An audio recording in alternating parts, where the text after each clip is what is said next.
Olá a todos, eu sou a Valéria, do Centro Espírita Lindo Alves, e venho mais uma vez aqui propor uma reflexão para todos nós a respeito das palavras do Evangelho.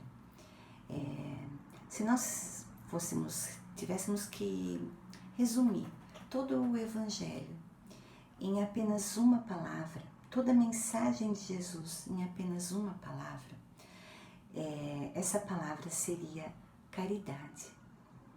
Essa é a máxima da mensagem de Jesus. E é sobre essa palavra, sobre a caridade, que eu proponho uma reflexão no dia de hoje. Essa reflexão ela vem a partir de um trecho do Evangelho segundo o Espiritismo, no capítulo 18, Muitos os chamados e poucos os escolhidos. E o título é Reconhece-se o cristão pelas suas obras. Nem todos os que me dizem Senhor, Senhor, entrarão no reino dos céus, mas somente o que faz a vontade de meu Pai, que está nos céus. Escutai estas palavras do Mestre, todos vós que repelis a doutrina espírita como obra do demônio. Abri os vossos ouvidos, pois chegou o momento de ouvir. Será suficiente trazer a libré do Senhor para ser um fiel servidor? Será bastante dizer, sou cristão, para seguir o Cristo? Procurai os verdadeiros cristãos e os reconhecereis pelas suas obras. Então, o trecho aqui do Evangelho, ele já começa de forma muito clara, dizendo a que veio. A única forma de eu reconhecer um cristão é pelas suas obras. Não existe outro caminho.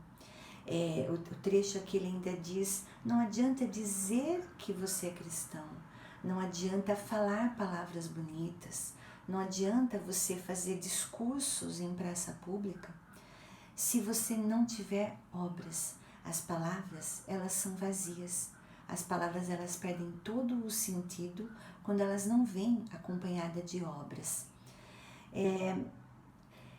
Parece que o homem aqui na Terra, quando a gente vem, então existe toda uma programação para a nossa vinda, para a nossa reencarnação, nós fazemos planos, nós vemos antes de retornar todos os aspectos que precisam ser melhorados, todos os vícios e as más tendências que precisam ser vencidas. Mas parece que quando nós chegamos aqui, nós nos envolvemos de tal maneira com a vida na Terra, com a vida da carne, que nós nos esquecemos completamente daquilo que viemos fazer aqui. E nós vamos dando desculpas o tempo todo para nós mesmos, diante das oportunidades, porque surgem ao longo da nossa vida. Quando nós falamos da caridade, a todo instante surgem oportunidades para que nós coloquemos em prática a caridade. Lembrando que caridade é o amor em movimento. Então, nós temos o tempo todo oportunidade de demonstrar o amor. Mas nós estamos de tal modo imersos na nossa própria vida, nos nossos problemas, no nosso trabalho e no núcleo familiar que nós vivemos, que nós o tempo todo damos uma desculpa para nós mesmos para não praticar a caridade. Como se praticar a caridade fosse algo, tivesse que ser algo muito grandioso, uma obra grandiosa. Então eu vou criar uma entidade, uma organização para ajudar os menos favorecidos, quando na verdade a caridade para o cristão, ela se resume em obras, sim, mas não necessariamente obras materiais. Também obras materiais, lógico, também obras materiais. Existe uma das razões de existir a diferença entre poucos terem muito e muitos terem muito pouco, é exatamente para que os que têm mais possam dividir e compartilhar com aqueles que têm menos. Esta é uma forma de caridade. Mas existem muitas outras formas de caridade moral. Existe a caridade material e a caridade moral. E que nós podemos fazer o tempo todo. A todo instante na nossa vida, nós temos situações em que nós podemos colocar em prática o nosso amor ao próximo. Na tolerância, na paciência, na prática das virtudes. E sempre quando nós falamos em virtudes, nós estamos falando de deixar de pensar em nós mesmos e colocarmos o outro em primeiro lugar. Isso é a caridade. A propósito, quando a gente busca o sentido, a origem da palavra caridade, a gente vê que ela vem lá do latim, caritas, caritatis, e um dos primeiros significados é ternura, é amor, e que se resume da seguinte forma: é o amor que surge de Deus, que vem de Deus, e assim, sendo amado por Deus e amando a Deus, o ser humano consegue ver o próximo como irmão. E aí, nessa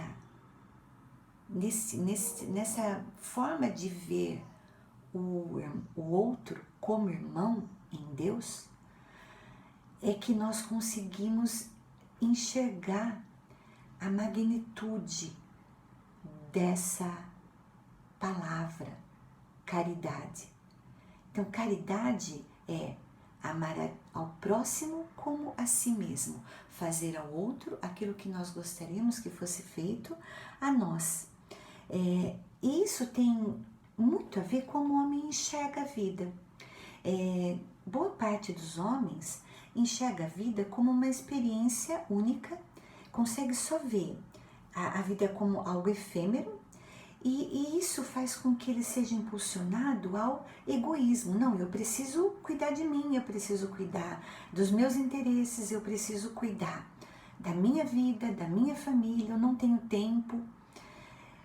Quando, na verdade, aquelas pessoas que conseguem enxergar a imortalidade da alma, essas pessoas, elas passam a ver a caridade como um dever moral.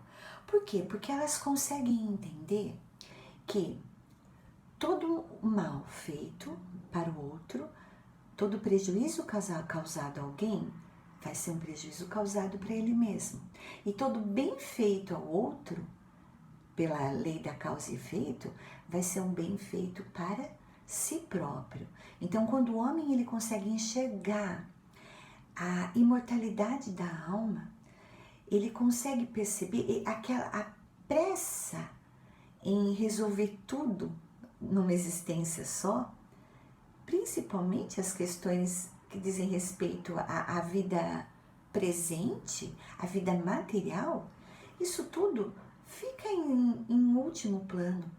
E aí o homem consegue enxergar que é agora o momento. O momento de quê? O momento em que ele tem a oportunidade de evoluir, de crescer.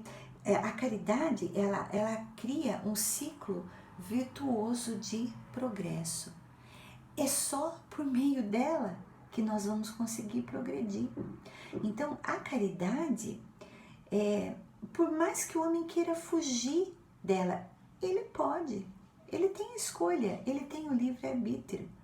Então, ele quer pensar na vida material apenas, ele pode fazer isso, mas ele não vai cumprir o propósito que veio cumprir aqui na Terra.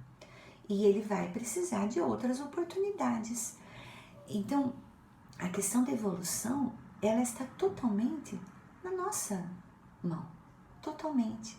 A partir do momento que a gente consegue entender o propósito da nossa vida e da nossa existência, a caridade, ela passa a figurar em primeiro lugar, acima de todas as outras. O Evangelho, ele é muito claro. Fora da caridade, não há salvação. Fora da caridade não há evolução. O homem jamais vai conseguir progredir e evoluir se ele não praticar a caridade. E a caridade desinteressada. O Livro dos Espíritos, na sua questão 893, vem a seguinte pergunta: qual a mais meritória de todas as virtudes? Todas as virtudes têm o seu mérito, porque todas são indícios de progresso no caminho do bem. A virtude sempre que há resistência voluntária ao arrastamento das más tendências. Mas a sublimidade da virtude consiste no sacrifício do interesse pessoal para o bem do próximo, sem segunda intenção. A mais meritória é aquela que se baseia na caridade mais desinteressada. Então, meus amigos, não há dúvida nenhuma com relação a qual é o caminho. Não há dúvida. E o saber e o tomar consciência gera em nós uma responsabilidade ainda maior. Não podemos alegar ignorância. Não podemos alegar que não sabíamos que era esse o caminho. Todo o Evangelho, se quisermos resumirmos em uma palavra, como eu disse no início, essa palavra é caridade. Então, precisamos colocá-la em prática no nosso dia a dia, em todas as situações em que nós tivermos o próximo junto de nós, e esse próximo pode ser qualquer um, desde um familiar, desde um amigo até um desconhecido. Sempre que nós tivermos esta pessoa junto de nós, nós temos que estar atentos. A caridade é o amor atento, para que nós possamos nos antecipar à necessidade do outro. Não simplesmente esperar que alguém venha buscar a nossa ajuda ou pedir a nossa ajuda. É estar atento para a necessidade do outro, para que ele não precise nem nos pedir. Como eu disse, praticar todas as virtudes que estiverem ao nosso alcance, e todas estão, é ter esse olhar atento para a necessidade do outro. O Evangelho ainda, ele fala de algo muito importante. Ele diz assim: a árvore é sempre boa, mas os jardineiros são maus. Quiseram moldá-la segundo as suas ideias, modelá-la de acordo com as suas conveniências. Por isso a cortaram, diminuíram, mutilaram. Seus ramos estéreis já dão maus frutos, pois nada mais produzem. Então, de novo, nós temos que dar frutos. Não adianta, nós temos que produzir aqui nessa existência. E no que consiste essa produção? Consiste nas nossas obras. Quando nós retornarmos de mais uma existência, o que fica de tudo que nós fizemos? A pergunta que nos vai ser feita: qual é a tua obra? Qual é a tua obra? O que é que você fez com a palavra que eu deixei?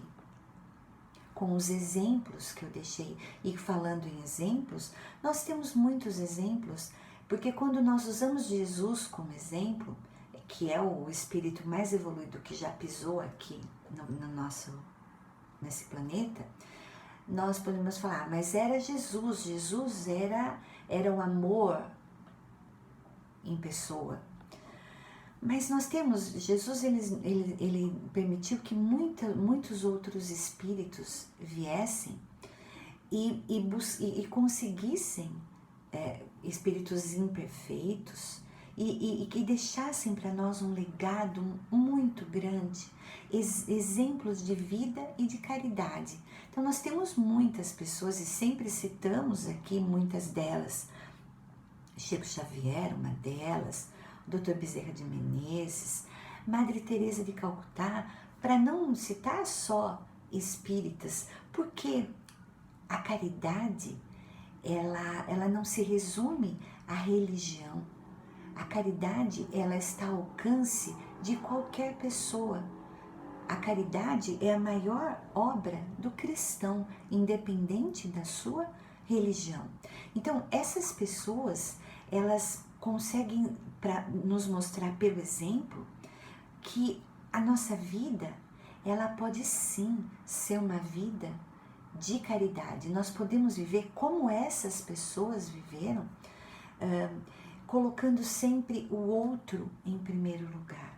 As necessidades do outro antes das nossas necessidades. E eles foram modelares nesse quesito. Sempre buscando trabalhar em prol do bem do outro. E aí, o que nós conseguimos perceber nesses espíritos? Nós conseguimos perceber uma felicidade, que é uma grande busca nossa aqui, que muitas vezes nós não encontramos em outras pessoas que não conseguem enxergar esse propósito da vida. Então nós vemos às vezes pessoas que materialmente têm tudo e não são pessoas felizes, e não são pessoas que emanam amor, paz de espírito, alegria. Então essas pessoas que podem servir como modelo, como exemplo, elas conseguem nos transmitir uma paz, uma alegria, uma felicidade, um contentamento que outras pessoas não conseguem.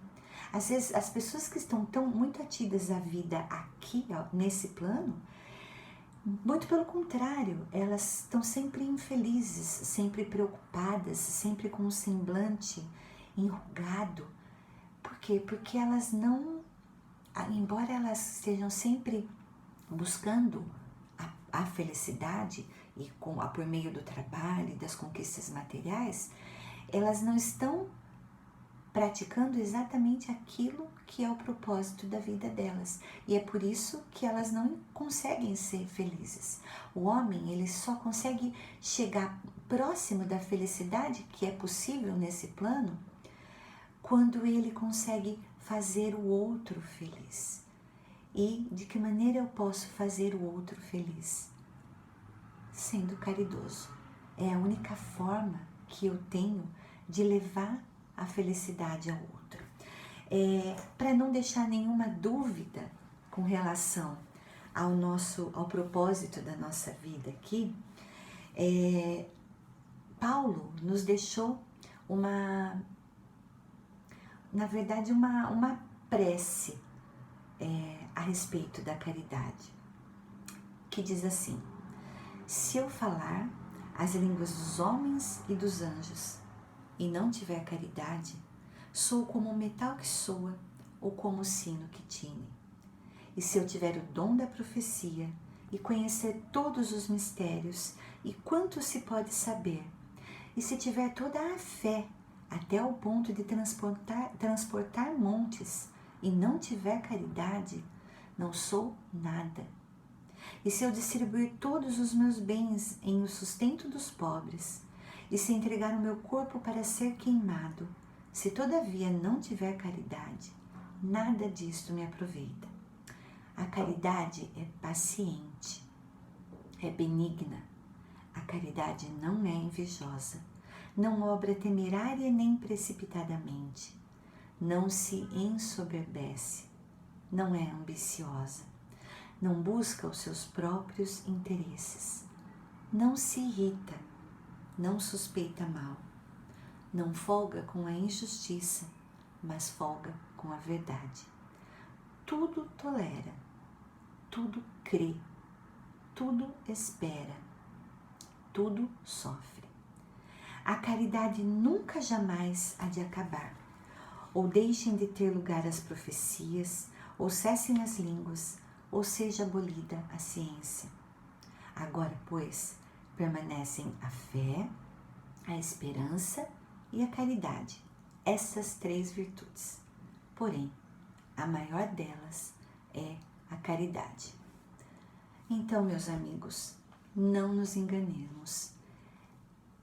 A verdade está dita. Cabe a nós crer nela e colocá-la em prática. Não nos enganemos, não nos enganemos. Fora da caridade não há salvação para nenhum de nós. Comecemos hoje, comecemos agora.